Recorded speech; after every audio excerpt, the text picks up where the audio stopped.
Non stop news నేను కవిత నేను అనుశ్రీ తాడేపల్లి వైఎస్ఆర్సీపీ కేంద్ర కార్యాలయంలో ఆ పార్టీ అధినేత వైఎస్ జగన్మోహన్ రెడ్డిని నల్లజర్ల పోలీస్ బాధితులు కలిశారు. వైఎస్ జగన్ పుట్టినరోజు సందర్భంగా ఫ్లెక్సీ వద్ద పొట్టేలు బలి ఇచ్చారంటూ వైఎస్ఆర్సీపీ కార్యకర్తలపై అక్రమ కేసులు నమోదు చేశారు పోలీసులు. అనంతరం కూటమి నేతల ఆదేశాలతో వారిని నడి రోడ్డుపై నడిపించారు. ఆ ఘటనను మొత్తం వైఎస్ జగన్ కు వివరించారు బాధితులు. పోలీసులు బెదిరించడం, థర్డ్ డిగ్రీ ప్రయోగించడం, నడి రోడ్డుపై నడిపించిన తీరును వైఎస్ జగన్ కు చెప్పారు. దీంతో వైఎస్ఆర్సీపీ శ్రేణుల పట్ల పోలీసులు వ్యవహరించిన తీరుపై వైఎస్ జగన్ భావోద్వేగానికి లోనయ్యారు. ఈ సందర్భంగా క్యాడర్ ఎవరూ భయపడొద్దు, ఆందోళన చెందాల్సిన అవసరం లేదని వైఎస్ఆర్సీపీ శ్రేణులకు వైఎస్ జగన్ భరోసానిచ్చారు. చట్టాన్ని చేతుల్లోకి తీసుకుని పోలీసులు వ్యవహరించిన తీరు సరికాదని, అక్రమ కేసులు వేధింపులపై న్యాయ సహాయం అందిస్తామని బాధితులకు వైఎస్ జగన్ హామీ ఇచ్చారు.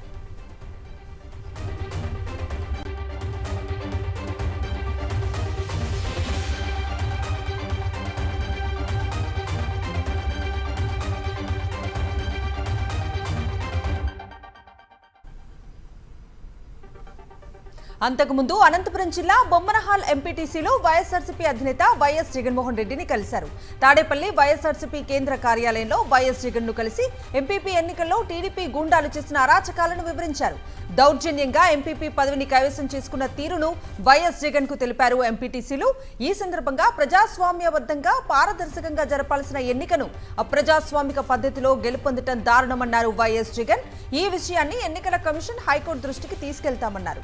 అలాగే రాయదుర్గంలో జరిగిన అరాచకాలపై కూడా వైఎస్ జగన్ ఆరా తీశారు. రాయదుర్గం వైఎస్ఆర్సీపీ ఇన్ఛార్జ్ మెట్టు గోవిందరెడ్డిపై జరిగిన దాడి గురించి ఆయన కుమారుడు విశ్వనాథ్ రెడ్డిని అడిగి తెలుసుకున్నారు.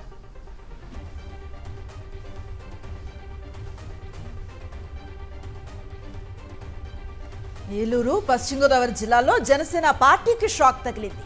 జనసేనకు చెందిన పలువురు నాయకులు వైఎస్ఆర్సీపీ అధ్యక్షుడు వైఎస్ జగన్మోహన్ రెడ్డి సమక్షంలో పార్టీలో చేరారు.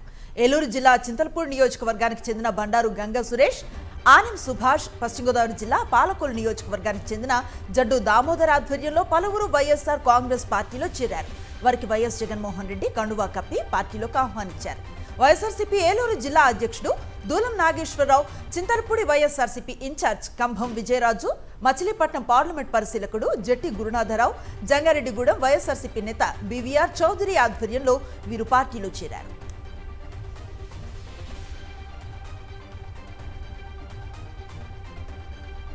తెలంగాణ సీఎం రేవంత్ రెడ్డి వ్యాఖ్యలపై ఏపీ సీఎం చంద్రబాబు నోరు విప్పటం లేదు. రేవంత్ రెడ్డి వ్యాఖ్యలకు నేరుగా చంద్రబాబు సమాధానం చెప్పటం లేదు. రాయలసీమ లిఫ్ట్ ఇరిగేషన్ ను తానే ఆపించారని తెలంగాణ అసెంబ్లీలో రేవంత్ చెప్పారు. క్లోజ్ రూమ్ మీటింగ్ లో చెప్పి ఆపించానన్నారు. అయితే ఇద్దరి మధ్య ఏం జరిగిందో చంద్రబాబు చెప్పటం లేదు. తానెందుకు తెలంగాణ ఒత్తిడికి తలొగ్గాల్సి వచ్చిందన్న దానిపై కూడా చంద్రబాబు మాట్లాడటం లేదు. అసలు రాయలసీమ ఎత్తిపోతల ప్రాజెక్టుపైనే చంద్రబాబు దుష్ప్రచారం చేస్తున్నారు. సీమ రైతుల ఆందోళనలను ఏమాత్రం పట్టించుకొని చంద్రబాబు రాయలసీమ లిఫ్ట్ ఇరిగేషన్ ను పూర్తి చేస్తారో లేదో కూడా చెప్పలేదు. రాయలసీమ లిఫ్ట్ ఇరిగేషన్ ప్రాజెక్టుపై ఏపీ సీఎం చంద్రబాబు, మంత్రి నారా లోకేష్ తలో మాట మాట్లాడుతున్నారు. తెలంగాణ సీఎం రేవంత్ రెడ్డి కామెంట్స్ పై నోరు విప్పని చంద్రబాబు 22 టీఎంసీలతో ఏమవుతుందని సింపుల్ గా మాట్లాడారు. నీటి విలువ తెలియనట్లుగా బాబు మాటలున్నాయి. అదే సమయంలో మంత్రి లోకేష్ మాత్రం ఒక్క టీఎంసీ కోసం రాష్ట్రాల మధ్య యుద్ధాలే జరిగాయని చెప్పుకొచ్చారు. రాయలసీమ లిఫ్ట్ ఇరిగేషన్ పై తండ్రి అలా, కొడుకు ఇలా మాట్లాడటంపై ఏపీ ప్రజలు మండిపడుతున్నారు. మేమేదో రాయలసీమను ఉద్ధరించాలనుకుని మా రామానాయుడు గారు ఎక్స్ప్లెయిన్ చేశారు. మొత్తం ఎంత ఉంటుందంటే వీళ్ళు పెట్టిన లిఫ్ట్ ఇరిగేషన్ చేయడానికి 34 టీఎంసీ. మన వాటా ప్రకారం మనకు వచ్చేది 22 టీఎంసీ. ఏంటి దానివల్ల 20 టీఎంసీ నీళ్లు ఏమైపోతుంది? ఒక టీఎంసీ కోసం రాష్ట్రాల మధ్యన యుద్ధాలు జరిగినాయి. ఒక 10 టీఎంసీల కోసం దేశాల మధ్యన, ఆఫ్రికాలో దేశాల మధ్యన యుద్ధాలు జరుగుతున్నాయి. రాయలసీమ ప్రాజెక్టును ఆపేసిన చంద్రబాబు సీమ ప్రజల గుండెలపై కొట్టారని ఆగ్రహం వ్యక్తం చేశారు మాజీ మంత్రి అంబటి రాంబాబు. రేవంత్ రెడ్డి కాళ్ల ముందు ఆంధ్ర ఆత్మగౌరవాన్ని తాకట్టు పెట్టారన్నారు. తెలంగాణలో టీడీపీని బలోపేతం చేసుకునేందుకే చంద్రబాబు ఈ కుట్రలు చేస్తున్నారని ఫైర్ అయ్యారు. రేవంత్ రెడ్డి కోసం రాయలసీమ ప్రాజెక్టు వల్ల ప్రయోజనం లేదని మాట్లాడటాన్ని తప్పుపట్టారు అంబటి.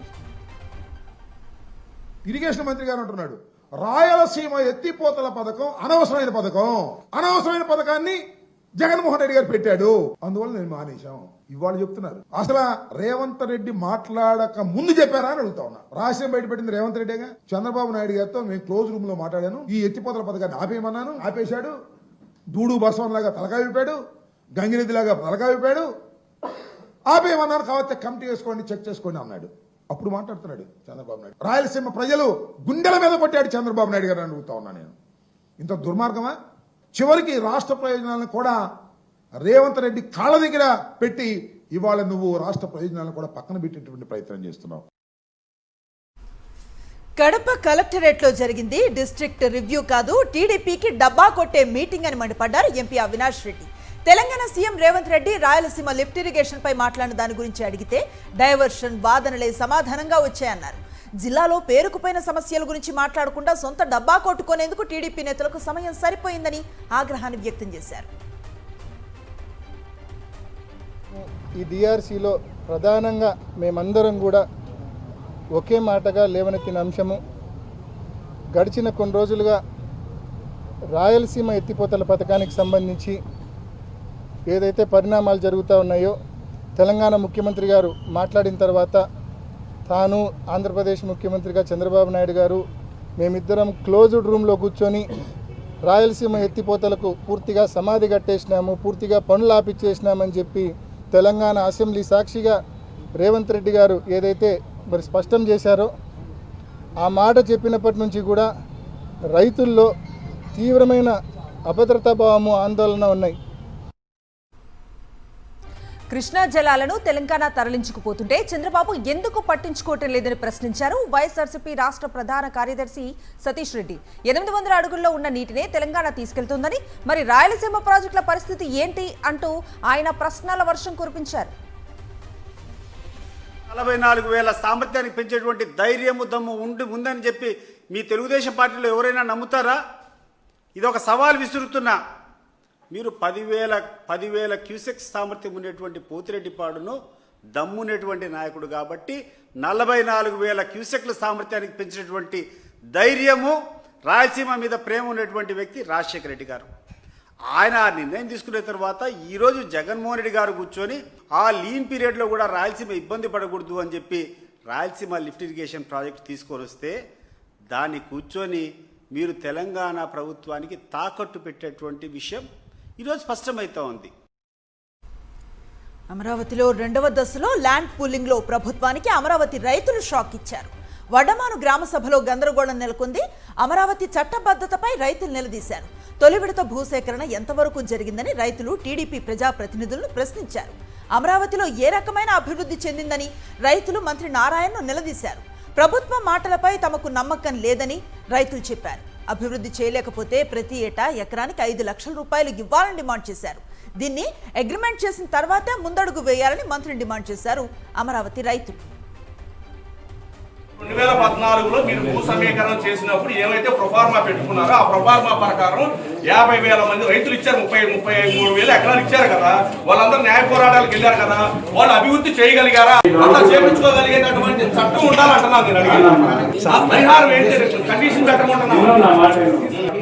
అభివృద్ధి కార్యక్రమం గురించి దాని గురించి అడగట్లేదు. నేను అభివృద్ధి కార్యక్రమం గురించి అడుగుతున్నాను. 3 సంవత్సరాల లోపల అభివృద్ధి చేసి ఇవ్వలేకపోతే ఈ పరిహారం ఇస్తామనే 3 సంవత్సరాల లోపు అభివృద్ధి చేస్తామని నేను కూడా రిక్వెస్ట్ చేస్తాను. మీరు కూడా నాకు హామీ ఇవ్వండి. కండిషన్స్ యాక్సెప్ట్ అయితేనే కదా మేము.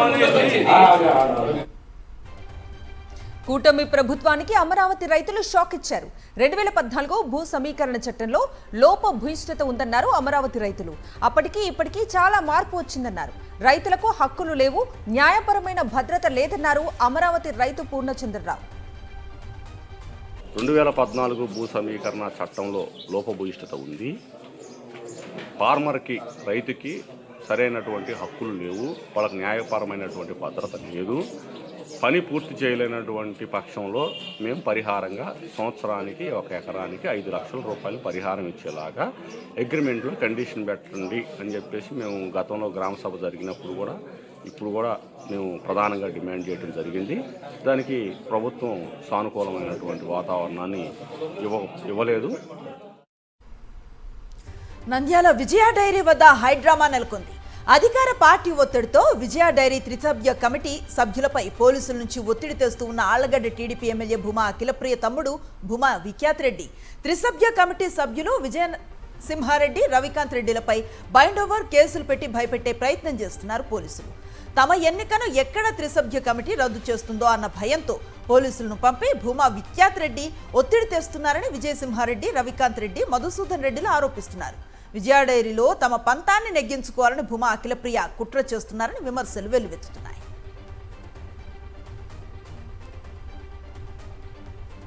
తెలంగాణలో మున్సిపల్ ఎన్నికలకు రంగం సిద్ధమవుతోంది.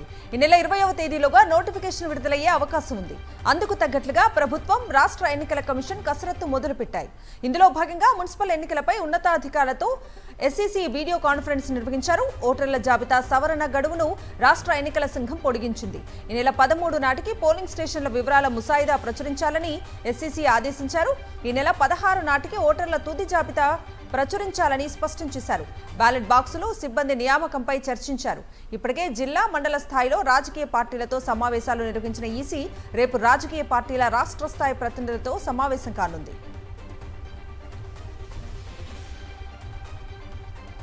మున్సిపల్ ఎన్నికలపై కాంగ్రెస్ పార్టీ ఫోకస్ పెట్టింది. రేపు గాంధీ భవన్లో టీపీసీసీ విస్తృత స్థాయి సమావేశం జరగనుంది. ఒక్కో వార్డుకు 6 ఆశావాహులను ఎంపిక చేయాలని ఇప్పటికే నిర్ణయించారు. అభ్యర్థుల ఎంపిక కోసం ఉమ్మడి జిల్లాల వారీగా పరిశీలకులను నియమించనున్నారు ఇన్ఛార్జ్ మీనాక్షి నటరాజ్. సంక్రాంతి తర్వాత ఎన్నికల షెడ్యూల్ వచ్చే అవకాశం ఉంది. ఇప్పటికే సంగారెడ్డిలో అభ్యర్థులను ప్రకటించారు జగ్గారెడ్డి. అభ్యర్థుల నామినేషన్లు దాఖలు చేశాక మేజర్ మున్సిపాలిటీల్లో సుడిగాలి పర్యటనలు చేయనున్నారు CM Revanth Reddy, TPCC chief Mahesh Kumar Goud. Phone tapping case కీలక మలుపులు తీసుకుంటోంది. ఈ కేసు దర్యాప్తులో సిట్ దూకుడు పెంచింది. తాజాగా 2 బీఆర్ఎస్ మాజీ ఎమ్మెల్యేలతో పాటు సీఎం రేవంత్ రెడ్డి సోదరుడు కొండరెడ్డికి సైతం నోటీసులు జారీ చేసింది. రేపు తమ ఎదుట హాజరు కావాలని నోటీసుల్లో పేర్కొంది. ఇప్పటికే ఫోన్ ట్యాపింగ్ కేసులో మాజీ అధికారులను పలు దఫాలుగా ప్రశ్నించిన సిట్ రాజకీయ నేతలను సైతం సిట్ విచారించడం మొదలుపెట్టింది. మొన్న మధ్య ఎమ్మెల్సీ నవీన్ రావును సుదీర్ఘంగా ప్రశ్నించింది. తాజాగా ఎమ్మెల్సీ నవీన్ రావు తండ్రి కొండలరావు, కూకట్పల్లి ఎమ్మెల్యే మాధవరం కృష్ణారావు కుమారుడు సందీప్ రావుకు సిట్ నోటీసులు ఇచ్చింది. 2 ఏళ్ల కాంగ్రెస్ పాలనలో ఎగవేతలు, కూల్చివేతలు, పేల్చివేతలు తప్ప మరేవీ లేవన్నారు BRS working president KTR. Urea కోసం యాప్లు, కార్డుల పేరిట రైతులను తీవ్ర ఇబ్బందులు పెడుతున్నారన్నారు. తమ వైఫల్యాలను కప్పిపుచ్చుకునేందుకు బీఆర్ఎస్ పాలనపై తప్పుడు ప్రచారం చేస్తున్నారని మండిపడ్డారు. షాపుల్లో యూరియా లేక లైన్లు కడుతుంటే రైతులు ప్రభుత్వం పరువు పోతుందని చెప్పి ఒక కొత్త నాటకానికి శ్రీకారం చుట్టారు. ఏమని? యాప్ అంట. యాప్ అక్కడ షాపులోనే లేదు, యాప్లో ఎడికెళ్ళి వస్తుంది. ఇప్పుడు ఈ యాప్ కూడా పనిచేయట్లేదు.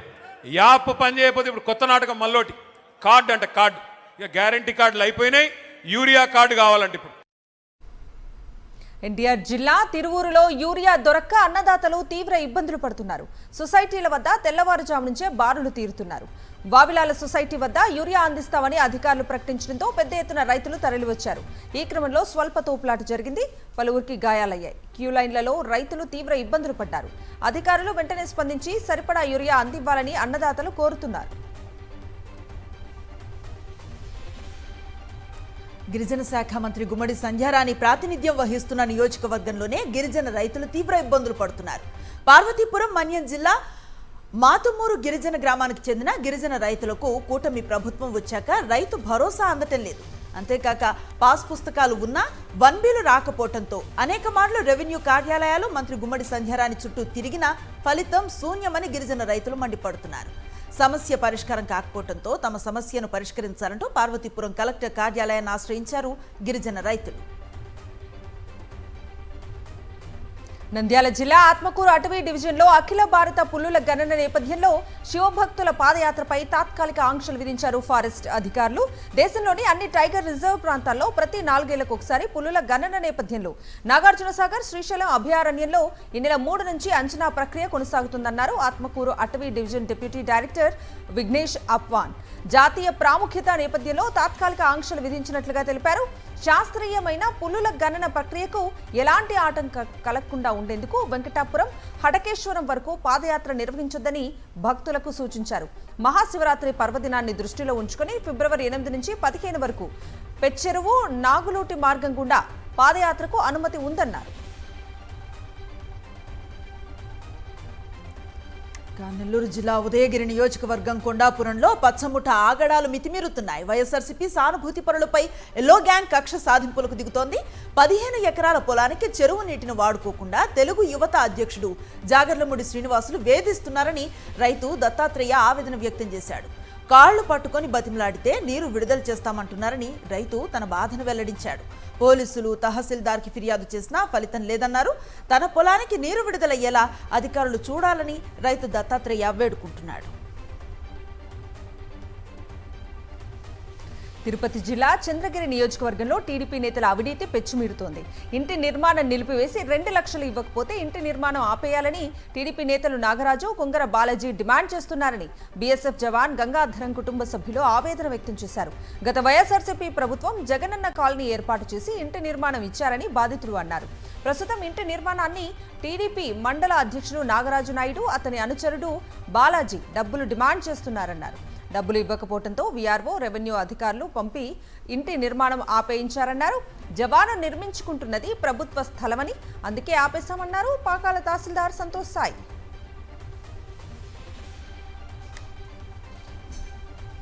టీడీపీకి చెందిన ఓ మాజీ రౌడీ షీటర్ కుటుంబ వ్యవహారంలో జోక్యం చేసుకుని ఒక మహిళను బెదిరించి దాడి చేయటం కలకలం రేపుతోంది.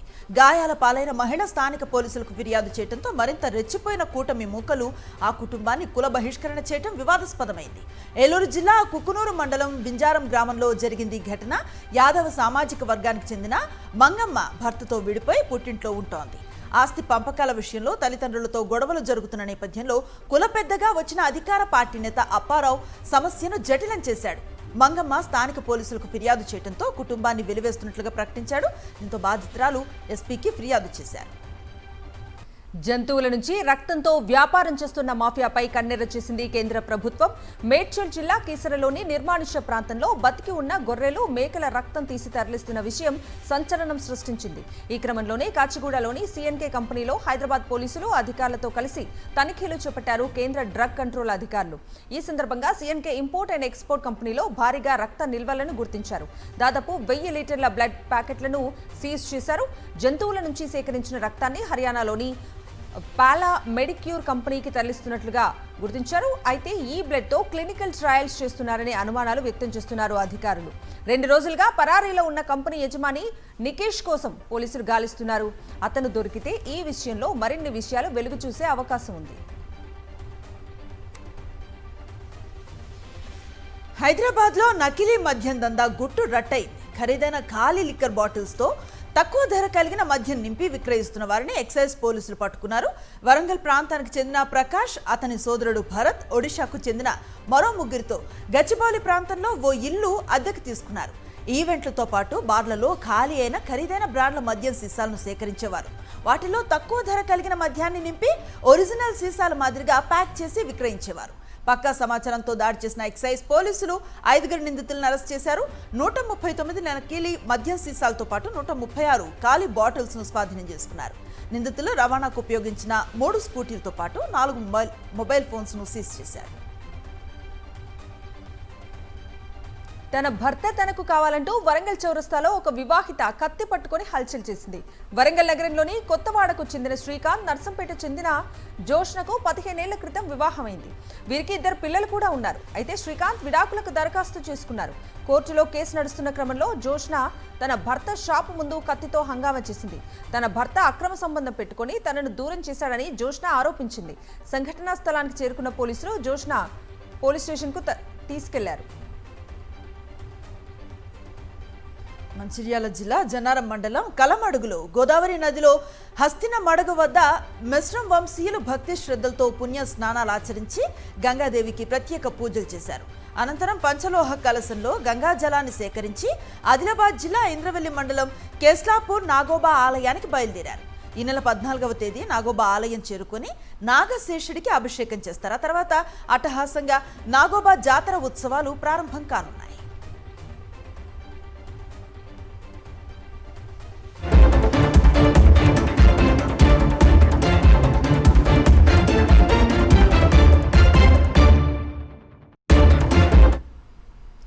నేషనల్ అప్డేట్ చూద్దాం. తమిళనాడు అసెంబ్లీ ఎన్నికల నేపథ్యంలో ఎన్డీఏ గూటికి చేరింది పీఎంకే.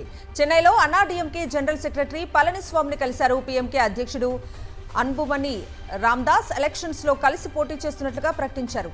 ఇది విన్నింగ్ కూటమి అన్నారు పళనిస్వామి. బీజేపీ, అన్నాడీఎంకే, పీఎంకే సహా మరికొన్ని పార్టీలు కలిసి చేస్తున్నట్లుగా చెప్పారు. డీఎంకే ప్రభుత్వాన్ని గద్దె దించడమే తమ ఏకైక అజెండా అన్నారు పళనిస్వామి.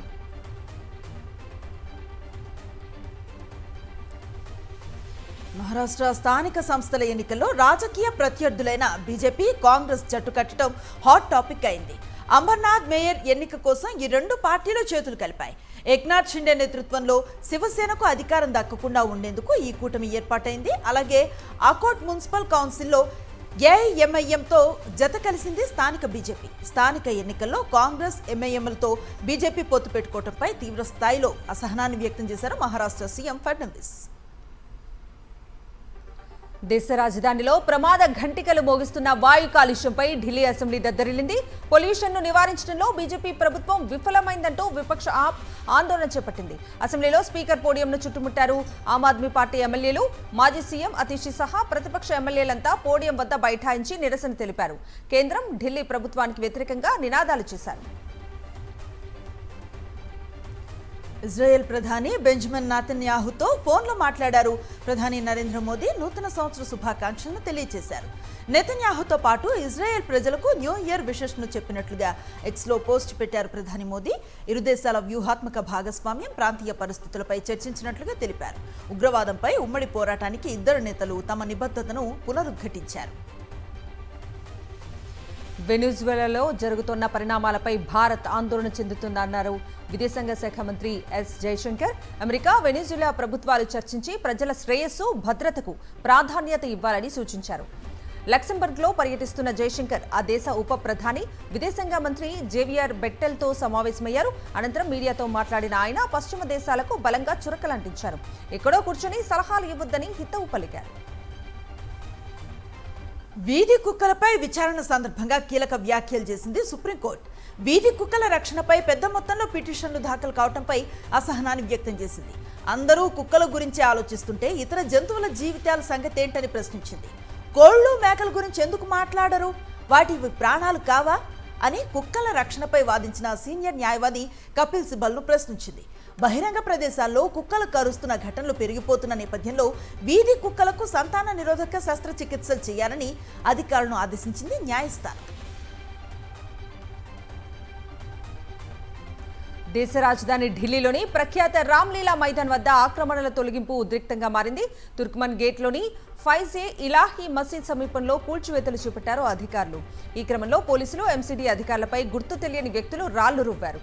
ఈ ఘటనకు సంబంధించి 5గురిని అరెస్ట్ చేసిన ఢిల్లీ పోలీసులు కుట్రకోణం కేసును దర్యాప్తు చేస్తున్నారు. తమిళనాడులోని ప్రముఖ పర్యాటక ప్రాంతం ఊటీలో బస్సు ప్రమాదం జరిగింది. ప్రయాణికులతో వెళుతూ ఉన్న బస్సు లోయలోకి బోల్తా పడింది.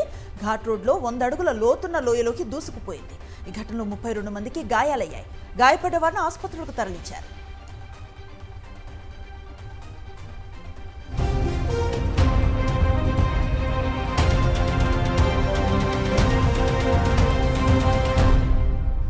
అమెరికా అధ్యక్షుడు డొనాల్డ్ ట్రంప్ రోజుకో మాట మాట్లాడుతున్నారు. భారత్ పాకిస్తాన్ యుద్ధాన్ని నేనే ఆపేసా అన్నట్లుగానే ప్రధాని మోదీ గురించి విధాలుగా కామెంట్స్ చేస్తున్నారు. నిన్న తాను మోదీపై అసంతృప్తిగా ఉన్నానన్న ట్రంప్ తాజాగా ప్రధాని మోదీ తనతో హ్యాపీగా లేరని చెప్పారు. 50% టారిఫ్ల విషయంలో భారత ప్రధాని తనపై అసంతృప్తిగా ఉన్నారని తెలిపారు. అంతకుముందు అపాచీ హెలికాప్టర్ల విషయంలో ఇదే తరహా కామెంట్స్ చేశారు ట్రంప్. నరేంద్ర మోదీ తనను సర్ అని సంబోధించారంటూ గొప్పలకు పోయారు.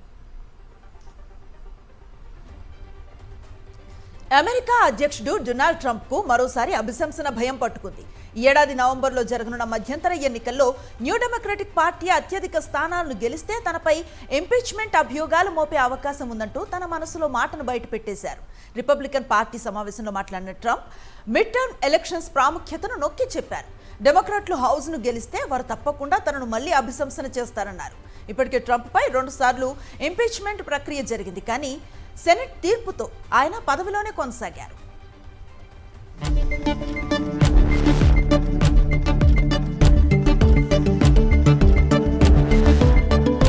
బిజినెస్ అప్డేట్స్ చూద్దాం. దేశీయ స్టాక్ మార్కెట్స్ వరుసగా 3వ రోజు నష్టాలతో ముగిశాయి. 102 పాయింట్లు నష్టపోయిన సెన్సెక్స్ 84,961 పాయింట్ల వద్ద స్థిరపడింది. నిఫ్టీ 37 పాయింట్ల నష్టంతో 26,140 వద్ద ముగిసింది. వరుసగా 3వ రోజు వెండి ధర పెరిగింది. ఈ రోజు కూడా కిలో వెండిపై 6,000 రూపాయలు ఎగబాకింది. దీంతో హైదరాబాద్లో కిలో సిల్వర్ ధర 2,77,000 పలుకుతోంది. బంగారం మాత్రం ఈ రోజు కాస్త దిగొచ్చింది. తులం బంగారం 550 రూపాయలు తగ్గింది. 10 గ్రాముల 24 క్యారెట్ల బంగారం 1,38,270 పలుకుతోంది. 22 క్యారెట్ల 10 గ్రాముల పసిడి 1,26,750కి చేరింది.